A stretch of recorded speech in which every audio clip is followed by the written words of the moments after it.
जय श्री राम। राम राम नमस्कार। Education system Bihar में आपका स्वागत है। आज के वीडियो में बात करने वाले हैं बिहार एसटीटी के बारे में।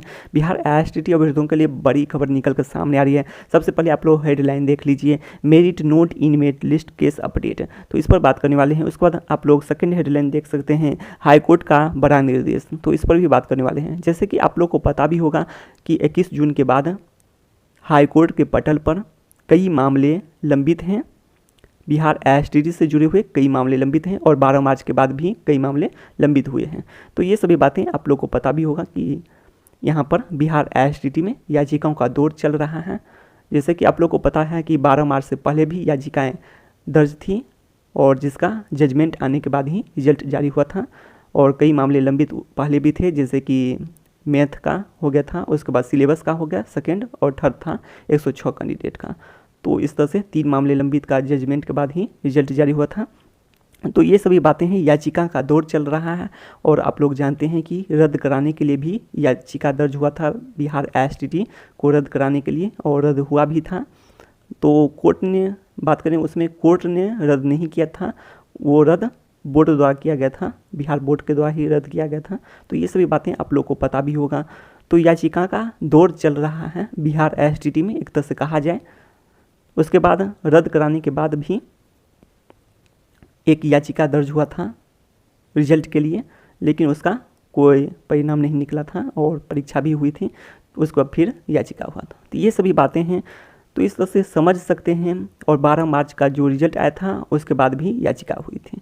तो इस तरह से याचिका का दौर बिहार एसटीटी में जारी है। अब आगे बात कर लेते हैं merit note in merit list case update. तो इसमें बात कर लेते हैं कि हाई कोर्ट के पटल पर कई मामले इससे जुड़े हुए लंबित हैं और जिसका अभी तक कोई डेट नहीं निकला है। तो आप लोग समझ सकते हैं, इसमें डेट अभी तक सही से नहीं, लेकिन आशा करते हैं कि आगे आने वाले समय में जल्द से जल्द ये मामले जो लंबित हैं इसकी सुनवाई हो और जल्द से जल्द परिणाम आए। और परिणाम की बात करें तो सभी क्वालिफाइड अभ्यर्थियों को घबराने की जरूरत नहीं है। उन लोगों के फेवर में ही परिणाम जारी होगा, उन लोगों के पक्ष में ही जारी होगा, सभी क्वालिफाइड की बात होगी। सरकार भी इसके बारे में पूर्णतः स्पष्ट कर चुका है, सरकार द्वारा भी स्पष्ट की गई है बातें। तो आप लोग को घबराने की जरूरत नहीं है। आगे बात कर लेते हैं मेरिट और note in merit list case update पर। तो इस पर बात कर लेते हैं। जैसे कि आप लोग को पता भी होगा कि मामले लंबित हैं, कई दिन पहले से ही लंबित हैं। जैसे कि 21 जून को रिजल्ट जारी हुआ था, उसके बाद मामले लंबित हो गए थे। Merit note in merit list case उस दिन के बाद लंबित हो गए थे। तो ये सभी बातें हैं।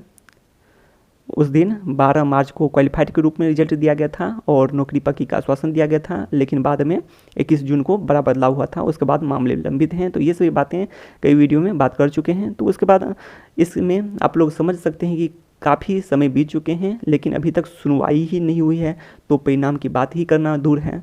तो समझ सकते हैं ऐसे में समय की काफ़ी बर्बादी होती है याचिका में। आप लोग भली भांति परिचित भी हैं इससे। जैसे कि रद्द हुआ था, परीक्षा बोर्ड द्वारा रद्द किया गया था, उसके बाद याचिका लंबित हो जाता है और याचिका में डेट पर डेट मिलता जाता है। आप लोग को भली भांति इससे परिचित होंगे ही, डेट पर डेट, डेट पर डेट। और बाद में अंतिम में आप लोग जानते हैं कि जब परीक्षा होने वाला होता है उससे 2 दिन पहले ही इसका बताया जाता है, इसका परिणाम आता है, जजमेंट आता है, जो समझे ये आता है। तो ऐसे में कहा जा सकता है अभ्यर्थियों के लिए याचिका में ध्यान जाना है, तो समय की बर्बादी है याचिका के कारण। तो ये सभी बातें आप लोग समझ सकते हैं। इसमें बात करें तो अभ्यर्थियों की ज़्यादा रुचि बहुत कम अभ्यर्थियों की होगी, हो सकता है, क्योंकि आप लोग भली भांति इसमें आप लोग चाहें तो शिक्षा विभाग हो या फिर इससे हो, तो इससे मिलजुल कर ही काम करने में ज़्यादा फायदा है। याचिका में काफ़ी समय की ही बर्बादी होती है, लंबित कई दिनों तक मामले रहते हैं। तो आप लोग भली भांति इससे परिचित हैं। जैसे कि शिक्षा विभाग और शिक्षा विभाग के प्रधान सचिव, अपर मुख्य सचिव जी जो कहे हैं उनके अनुसार ही होना चाहिए। जैसे कि आप लोग जानते हैं कि बताया गया था कि सभी को मौका मिलेगा, जो लिखित लेटर था, शिक्षा विभाग का आदेश था, उसमें भी बताया गया था। तो ये सभी बातें सभी को अवसर मिलेगा, जैसा कि शिक्षा मंत्री जी भी। तो ये सभी बातें आप लोग जानते हैं बिहार विधानसभा के प्रश्न उत्तर में भी यह सभी बातें सामने आ चुकी है कि सभी क्वालिफाइड अभ्यर्थियों को मौका मिलेगा, अवसर मिलेगा बहाली प्रक्रिया में शामिल होने का। और इससे पहले 12 मार्च को सभी क्वालिफाइड की नौकरी पक्की का आश्वासन दिया गया था, जिसकी पुष्टि शिक्षा विभाग के प्रधान सचिव अपर मुख्य सचिव द्वारा भी की गई थी। रिक्तियों की संख्या इतनी है कि सभी विषयों की बात करें तो नौकरी पक्की हो सकती है, और भी पद सृजित एवं स्वीकृत हो जाते हैं तो सभी क्वालिफाइड की नौकरी पक्की हो सकती है। तो ऐसे में रिक्तियों की संख्या को बढ़ाने के लिए प्रयास करना चाहिए, और शिक्षा विभाग हो या फिर शिक्षा विभाग के प्रधान सचिव अपर मुख्य सचिव, इससे मिलना चाहिए। और आप लोग जानते हैं कि रिक्तियों के बारे में अगले वीडियो में बात करने वाले हैं कि और भी पद बढ़ सकते हैं। तो ये सभी बातें हैं, लेकिन आप लोग जानते हैं याचिका के कारण काफ़ी समय की बर्बादी होती है, इससे इनकार नहीं किया जा सकता है। डेट पर डेट देखा जा चुका है, आप लोग को पता होगा ही, और अभी तक मामले की जब सुनवाई ही नहीं हुई है, आप लोग समझ सकते हैं यहाँ पर तो रिजल्ट की बात करना ही दूर है, अर्थात जजमेंट का। और आगे देख सकते हैं आप लोग की बोर्ड द्वारा भी यह बता दिया गया था लिखित जवाब में कि प्रमाण पत्र के रूप में रिजल्ट कार्ड दिया जाएगा। तो ये सभी बातें हैं, और यह परीक्षा के बारे में बताया गया था। पात्रता परीक्षा है, जो कि नाम से ही स्पष्ट है, पात्रता परीक्षा है, और 7 साल वैधता की बात की गई है। आप लोग को यह भी पता होगा, विज्ञापन में देखे होंगे, इससे साफ स्पष्ट होता है कि यह पात्रता परीक्षा है। तो ये सभी बातें तो स्पष्ट हो चुकी हैं। अब आगे देख लेते हैं, और पात्रता के स्पिरिट को चेंज नहीं किया जा सकता है, तो यह भी बातें निकल कर सामने आती हैं। तो इस तरह से कहा जा सकता है कि अब सभी को तो मौका मिलना ही है, लेकिन याचिका के कारण काफ़ी समय की बर्बादी हो चुकी है, अभ्यर्थियों का बात करें हो चुकी है या होने वाली है, यह समझ सकते हैं, और इससे पहले भी हो चुकी है, इसीलिए कह रहे हैं हो चुकी है। तो ये सभी बातें हैं, और इसमें रुचि किनको होता है, तो रुचि की बात करें तो वैसे लोग को होता है इसमें रुचि, याचिका में तो वैसे ही लोग का रुचि होगा जो कि वकील हों या फिर वकील से जुड़े हुए लोग हों। तो ये सभी बातें हैं, और जैसे कि आप लोग समझ सकते हैं, जैसे कि आप यदि कोई शिक्षक है तो पढ़ाने में रुचि है, उसी तरह से यदि कोई डॉक्टर है तो इलाज करने में रुचि है। तो उसी तरह से आप लोग मान कर चल सकते हैं, यदि कोई वकील है या फिर वकील से जुड़े हुए अभ्यर्थी हैं, वकालत की पढ़ाई की हो, तो उन लोगों को रुचि है याचिका में। तो न्यायालय की बात करें तो सबके लिए खुला हुआ है, अपनी बात सभी रख सकते हैं, हक है रखने का, और इसके लिए कोई कुछ नहीं कह सकता है, सभी अपने आप में स्वतंत्र है न्यायालय जाने के लिए। तो यह भी बात है, तो इसीलिए कुछ कहा नहीं जा सकता है किसी को भी, और आप भी कुछ नहीं कह सकते हैं, कोई कुछ नहीं कह सकता है। तो ये सभी बातें निकल कर सामने आती हैं। तो सभी को जाने का अधिकार है, याचिका करने का अधिकार है, न्यायालय में जाने का अधिकार है, स्वतंत्र है सभी। अब आगे बात कर लेते हैं हाईकोर्ट का बड़ा निर्देश। तो हाईकोर्ट का यह इस बीच बड़ा निर्देश, जैसा कि आप लोग को पता होगा टीईटी एसटीटी शिक्षक संघ के बारे में, तो उन लोगों को यह मिला था कि आप जो प्रधान शिक्षक की बात करें, प्रधान शिक्षक के लिए आप लोग भी परीक्षा में शामिल हो सकते हैं। तो ऐसा कुछ यह हाईकोर्ट की तरफ से निर्देश जारी हुआ था उस समय में। तो यह सभी बातें हैं, लेकिन अंतिम परिणाम इस पर डिपेंड करेगा। यह भी बात था कि रिजल्ट पर डिपेंड करेगा हाईकोर्ट के तो परिणाम पर। तो अंतिम परिणाम की बात करें तो सभी बातें डिपेंड करेगा, और इस बीच 4 सप्ताह का समय, ये सभी बातें निकल कर सामने आती हैं। तो आप लोग ये सभी के बारे में विस्तार से नहीं बात कर सकते हैं, हाईकोर्ट का बड़ा निर्देश यही बात है।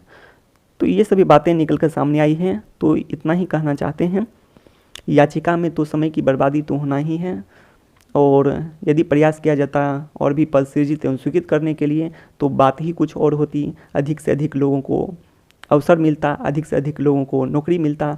तो इसके लिए तो सबकी भलाई होती, इसमें सबकी भलाई होने वाली है यदि अधिक से अधिक पद सृजित हों, स्वीकृत हों। तो इसमें बात करें तो विद्यार्थियों को भी फायदा है कि वे अपने पंचायत के हाई स्कूल में, उच्च माध्यमिक विद्यालय में इंटर तक की पढ़ाई कर सकते हैं। साथ साथ बात करें तो सभी को फ़ायदा है। आप लोग समझ सकते हैं कि जो क्वालिफाइड हैं, मेरिट में हो या फिर नोट इन मेरिट लिस्ट हो, सभी को फ़ायदा है। उन लोगों को बात करें कि मेरिट लिस्ट वाले को अपना मनपसंद जिला, शहर, गांव मिल सकता है, तो इससे फ़ायदे ही हैं। और बताने वाले हैं कि मनपसंद जिला, शहर और गांव यदि मिलता है, यदि रिक्तियों की संख्या यदि काफ़ी देखने को रहे, तो ज़रूर है कि उन लोगों को अपना मनपसंद जिला, शहर मिले। हाँ जी, बिल्कुल, यह तो बात सही है कि यदि एसटीटी के अंक के आधार पर किया जाए तो उन लोगों को आसानी से मिल जाएगा, मेरिट वाले को। अपना मनपसंद जिला शहर गाँव और बाकी को मिल जाएगा, नौकरी पक्की हो जाएगी। तो ये सभी बातें हैं, तो यह सभी बातें तो निकल कर सामने आती है, तो नौकरी पक्की हो सकती है। ऐसे में सभी क्वालिफाइड अभ्यर्थियों की नौकरी पक्की हो सकती है।